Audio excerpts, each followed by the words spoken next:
Hi guys, Losing Louie here, and I am really pleased to report that Donald has had a wonderful night in New York, securing the vast majority of the votes and even more of the delegates. And this does change things. It looks like that he is on a renewed path to securing very close to, if not the number of delegates necessary to win the Republican nomination. What was really interesting last night, so you've obviously heard this news that he's done really well. He's not only done well throughout New York, but he's done well among women who appear to be shaking off some of the misrepresentations that were cast upon him. You know, it was the whole thing about the reporter that was grabbed by the campaign manager was totally dismissed as frivolous, and actually was somewhat of a turning point, I think, before the Wisconsin primary, that people were, casting him as a woman hater, and that was all very unfortunate timing, and that case was dismissed. But anyway, moving forward to New York, obviously Ted Cruz was not going to do well in New York after having insulted the entire state with his comments at the debate. So that pretty much was his swan song. But moving on to Trump, what is really interesting is the way that the news was characterizing his win last night. And I was watching Fox, and they've run hot and cold on Trump, especially the Megyn Kelly coverage, which continues to be negative. But there was an accumulation of most of the anchors in a show last night, and they were very, very much talking about the imminent securing of the nomination and the very likely potential that he will become president. They brought on several people who talked about China. So this is probably the most significant thing if you're waiting for a kernel of something new. And I'll try to find this clip if I can.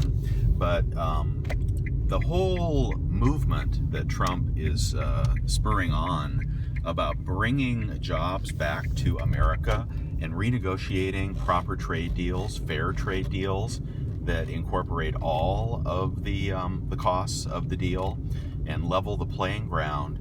Well, apparently that has got the Chinese shaking in their boots. All right, I believe they said it was their top-ranking trade minister. I could be wrong about that, but he did not want to be quoted. But he said they're watching Donald Trump very carefully.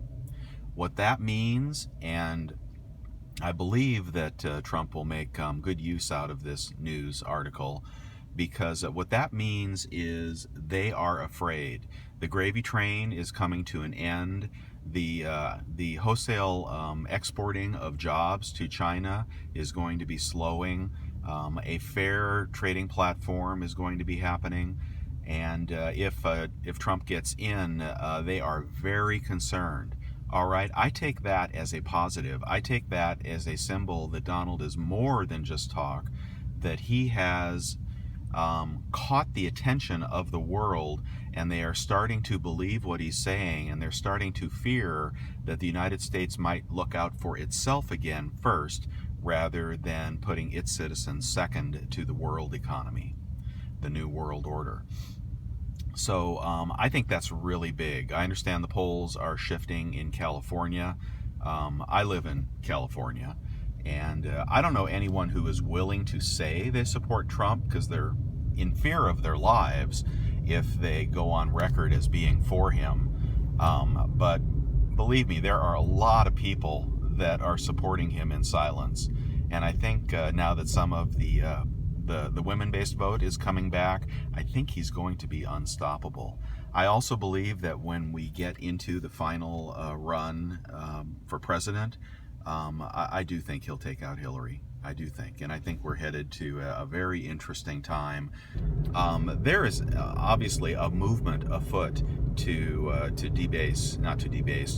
dethrone the dollar and bring China back as or institute China as a world reserve currency, or certainly allow them to avoid buying more worthless U.S. debt. So that's really serious stuff. It's not getting very much play, and that probably has a lot to do with silver shooting above $17, not the least of which was the fraud and abuse statements that came out the other day about manipulation. So we're in really serious times, and the dollar is definitely